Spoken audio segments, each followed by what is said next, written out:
Terima kasih. Pada hari ini saya akan mendeskripsikan mengenai mata kuliah yang saya ampu, yakni mata kuliah profesi keguruan. Nama saya Yuyun Alfasius Tabondo, MPD. Saya seorang pengajar di lingkungan Fakultas Keguruan dan Ilmu Pendidikan Universitas Kristen Tentena. Di dalam mata kuliah ini akan ditempuh sebanyak 16 kali pertemuan yang diantaranya akan berlangsung tes tengah semester dan tes akhir semester. Untuk mata kuliah ini memiliki capaian prodi, yakni yang pertama menunjukkan sikap bertanggung jawab atas pekerjaan di bidang kehariannya secara mandiri. Yang kedua, bangga dan percaya diri menjadi guru. Yang ketiga, mampu menerapkan pemikiran logis, kritis, sistematif, dan inovatif dalam konteks pengembangan atau implementasi ilmu pengetahuan dan teknologi yang memperhatikan dan menerapkan nilai-nilai humaniora yang sesuai dengan bidang keahliannya. Yang keempat, yakni mampu merencanakan, mengimplementasikan, dan mengevaluasi pembelajaran matematika secara inovatif dengan mengaplikasikan konsep pedagogik matematika dan keilmuan matematika, serta memanfaatkan berbagai sumber pembelajaran dan iptek yang berorientasi pada kecakapan hidup. Dan yang terakhir yakni menguasai konsep teoritis matematika yang pedagogik. Mahasiswa mampu memahami konsep dasar profesi kependidikan. Yang kedua, mahasiswa mampu memahami konsep bimbingan dan konseling di sekolah. Yang ketiga, mahasiswa mampu menjelaskan konsep administrasi pendidikan dalam profesi keguruan. Yang keempat, mahasiswa mampu memahami supervisi pendidikan dan teknik-tekniknya. Yang kelima, mahasiswa mampu memahami pendidikan dan pendidikan tersebut adalah pendidikan non-formal dan sekolah luar biasa. Nah, untuk mata kuliah ini memiliki deskripsi singkat yakni konsep, tujuan dan fungsi bimbingan BK berorientasi pada prinsip, asas dan dasar kode etik pelayanan konseling, organisasi pelayanan bimbingan BK di sekolah, program BK di sekolah, penyikapan guru terhadap tugas-tugasnya, refleksi profesional guru terhadap tugas-tugasnya, ciri-ciri profesi dan kode etik guru serta konsep dasar dan organisasi profesional keguruan. Untuk materi pembelajaran beserta selanjutnya akan dijelaskan di dalam modul ajar yang akan diberikan. Nah, di dalam mata kuliah ini terbagi dua tes. Yang pertama yakni tes tengah semester. Model tesnya adalah esai, alokasi waktu sebanyak 2 kali 50 menit dengan bobot 30%. Sedangkan untuk tes akhir, alokasi waktu sebanyak 2 kali 50 menit dengan model tes dengan menggunakan esai. Bobot adalah 40%. Di dalam mata kuliah ini, tugas-tugas yang diberikan kepada mahasiswa berupa tugas rutin atau tugas mandiri. Yang kedua, critical book review, merupakan tugas mandiri atau tugas kelompok untuk mengkaji buku yang relevan mengenai profesi keguruan dan bertujuan untuk meringkas atau membandingkan dengan buku lain yang relevan serta memberikan saran. Yang ketiga adalah CJR, critical journal review, merupakan tugas individu atau kelompok untuk mengkaji 2 jurnal tentang profesi keguruan yang terakreditasi nasional atau jurnal yang terakreditasi secara internasional.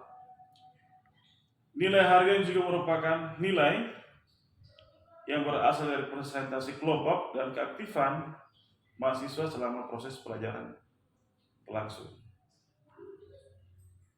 UTS atau ujian tengah semester akan dilaksanakan setelah mahasiswa melakukan perkuliahan selama 7 pokok bahasan di awal perkuliahan. Sedangkan untuk ujian akhir semester akan dilaksanakan setelah menyelesaikan bahasan terakhir.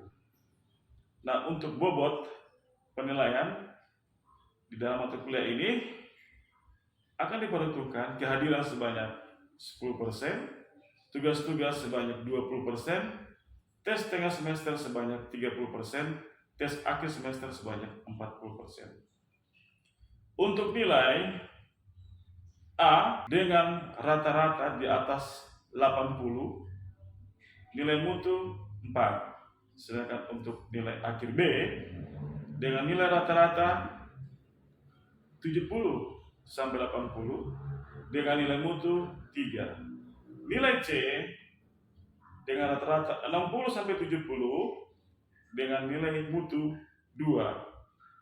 Sedangkan untuk nilai D dengan nilai rata-rata 50 sampai 60 dengan nilai mutu 1. Sedangkan untuk nilai E atau tidak lulus dengan nilai angka kurang di bawah 50 dengan nilai mutu tentunya 0. Demikian deskripsi singkat mengenai diri saya di dalam mengampu mata kuliah profesi keguruan. Kita akan selanjutnya menuju proses pembelajaran. Terima kasih.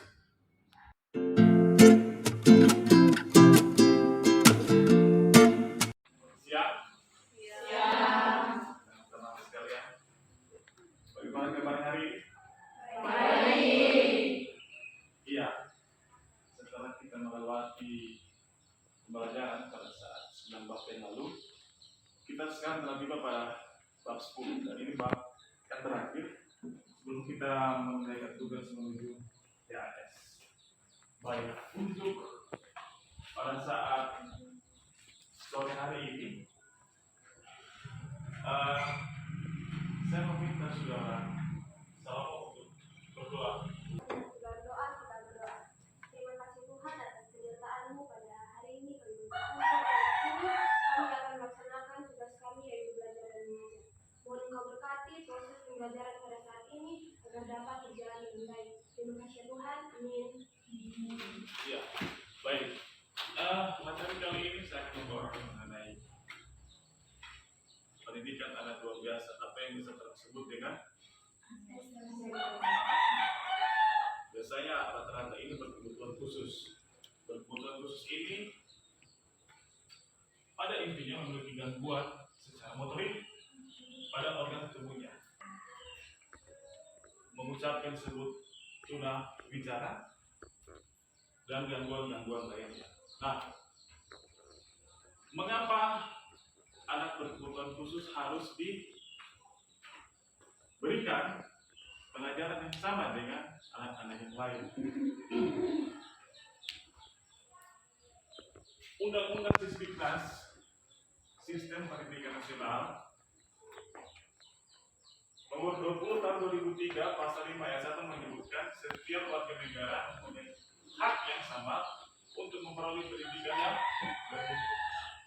Kalau kita berbicara hak berarti bukan kewajiban ya. Bedakan antara hak dan kewajiban. Hak bisa dijalankan, bisa tidak. Kewajiban wajib dijalankan. Begitu ya. Nah, supaya kita lebih mengerti mengenai anak berkebutuhan khusus atau anak luar biasa di dalam materi kita, ada yang bisa bantu saya? Definisi mengenai anak luar biasa tentunya mengenai definisi ini saya sudah jelaskan di dalam materi yang telah saya berikan. Adalah anak yang memiliki perbedaan signifikan dibandingkan anak-anak seusianya dalam hal perkembangan fisik, mental, emosi, atau sosial. ALB mengalami penyimpangan yang mempengaruhi proses perkembangan dan pertumbuhan. Apa tadi? Fisik, mental, emosi, sosial yang mempengaruhi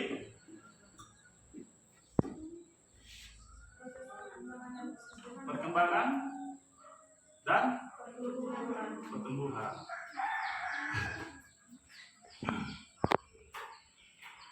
Kalau pertumbuhan berarti kita berbicara mengenai badan kita tambah tinggi, tambah gemuk, terus kan tentang pertumbuhan ya. Kalau berbicara perkembangan berarti sesuatu yang Bisa intelijensi, apalagi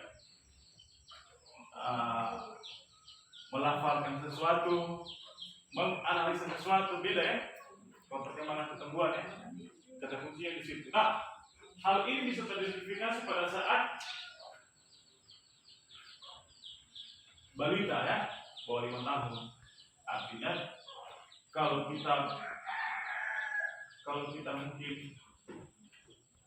berkecukupan dalam hal gizi, hal-hal tersebut bisa kita cegah sejak dini. Hal itu juga berhubungan dengan stunting. Stunting tahu? Apa stunting? Kekurangan gizi yang menyebabkan seorang anak terganggu pertumbuhan ya, perkembangan ya. Ada contoh kan di sekitar kita. Contoh ada di teman kita di fakultas ya. Setelah umur 20, saya tidak ribut orangnya. Umur 20 tahun tapi tingginya baru seperti anak kecil ya. Begitu ya. Nah, beda halnya dengan ini anak luar biasa. Anak luar biasa ada yang bisa sebutkan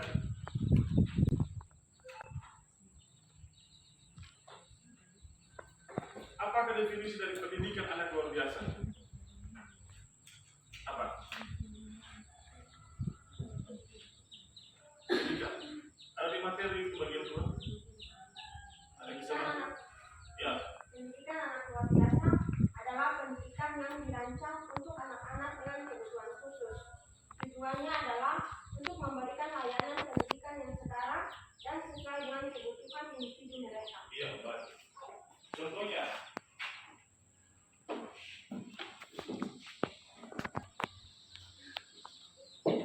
sesuai undang-undang pendidikan di cover bahwa harus dilaksanakan pendidikan dalam bentuk sekolah luar biasa. Ya, yang di dalamnya tentunya sama. Jadi isinya adalah anak-anak yang berkebutuhan khusus dalam hal ini memiliki gangguan dalam penglihatannya mata. Semua warga negara itu memiliki hak yang sama untuk mendapatkan pendidikan. Ya, pemerintah sudah, kalau di Pamona ada, ya, di sekitar daerah masuk ke Posum dan Wakil Salah. Sudah pernah lihat? Ada satu itu. Apa namanya? SLB?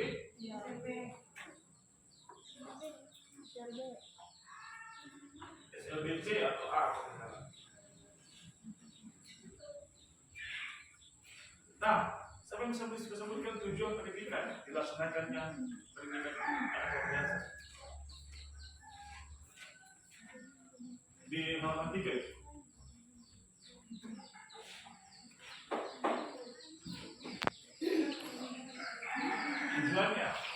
Tujuannya 1.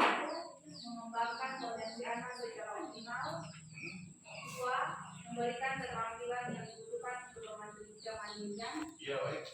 3. Mengintegrasikan anak ke dalam ajaran masuk.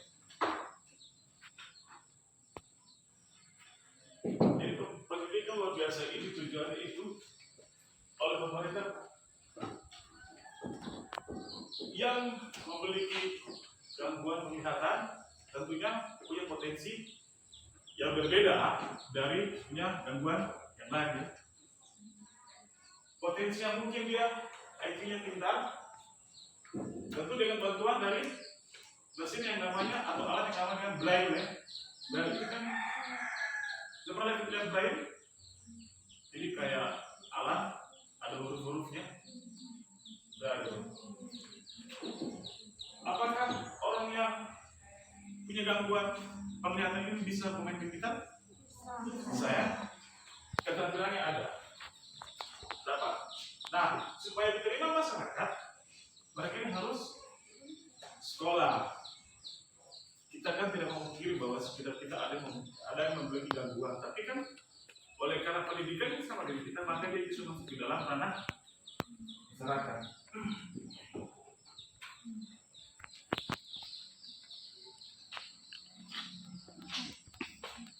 berapa jenis pendidikan luar biasa ini?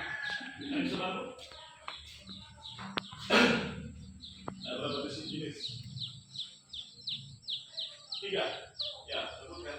Sebutkan ya, kita jelaskan. Pendidikan inklusif, pendidikan sekolah luar biasa atau SLB, pendidikan Apa tadi? D. Inklusif. SLB dan terpisah ya. Nah, saya membahas mengenai SLB di sini dalam pokok acuan materinya itu. SLBA untuk tunanetra itu di SLB yang disebut dengan SLB A ya. Tunarungu ini gangguan apa sih? Tunarungu. Ingat ya, SLB bagian B ya. Kalau tunagrahita berarti, nah di dalam melakukan metode pembelajaran di dalam sekolah, tentunya seorang guru tersebut harus memiliki beberapa metode. Metode yang paling sering digunakan adalah metode pembelajaran yang menggunakan teknik multisensori. Nah, multisensori ada yang bisa bantu jelas definisinya. Multisensori. metode pembelajaran dengan metode multisensori adalah teknik pembelajaran yang menggabungkan berbagai tingkat seperti visual, auditori, kinestetik, dan statik dalam proses belajar. Pendekatan ini bertujuan untuk meningkatkan pemahaman dan retensi informasi dengan melibatkan lebih dari satu siswa secara simultan. Beberapa manfaat dari metode ini termasuk meningkatkan keterlibatan siswa, membantu siswa dengan berbagai gaya belajar, dan meningkatkan kemampuan kognitif serta kecerdasan matematik. Berarti semua indera yang ada di dalam tubuh kita digunakan untuk pembelajaran tersebut. Gitu ya, ini ya. Kalau individual, ada bisa bantu? Untuk metode pembelajaran selanjutnya adalah menggunakan teknologi baru. Ada bisa bantu?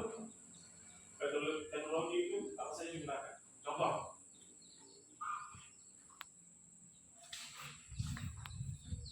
Video. Itu bagi mungkin anak yang tidak terganggu kelihatannya. Setelah itu apa lagi? Musik. Bagi yang tidak terganggu pendengarannya ya. Apa lagi? Virtual.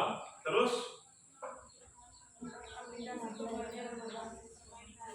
artinya ke semua hal tersebut tentunya untuk anak-anak yang meskipun dia buta, dia artinya saya bilang buta, tunanetra, tentunya dia bisa meraba alat permainan yang diberikan oleh guru meskipun tidak bisa melihatnya ya. Nah itu merupakan metode pembelajaran dan teknik teknologi baru.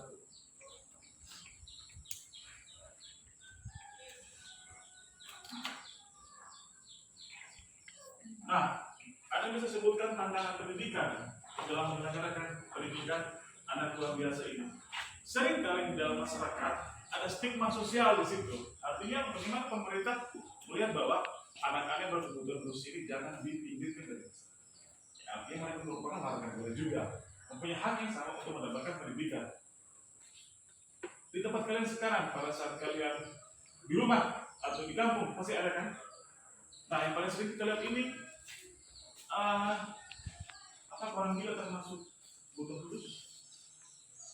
Apakah dia itu gila dengan gangguan intelektual biasa pada sama? Berbeda. Beda, begitu ya. Bagaimana penanganan orang yang berkebutuhan khusus? Artinya dia sudah menjadi dewasa dan di tempat tinggal kita. Kalau di tempat tinggalmu, gimana mereka di dalam masyarakat hidupnya? Ada atau tidak? Artinya dia berikan ruang untuk mungkin menjadi pengurus di Karang Taruna atau di kegiatan ibu PKK. Jadi begitu ya. Intinya mereka punya hak yang sama dengan diskriminasi. Itulah stigma sosial. Tantangan terbesar bagi pemerintah.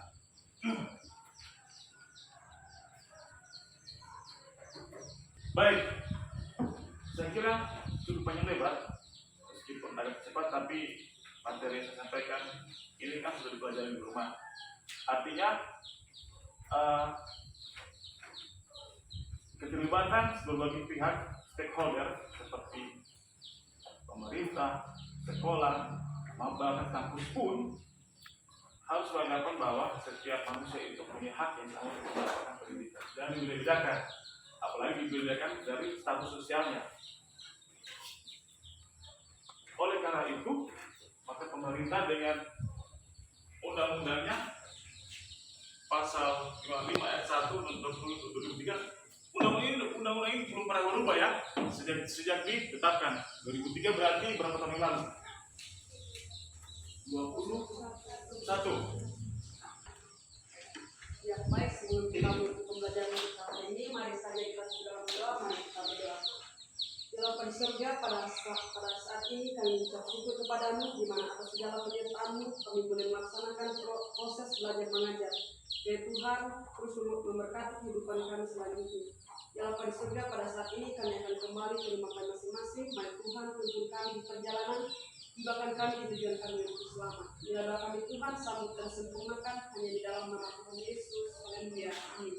Kita bertemu lagi ke depan untuk mengikuti ayat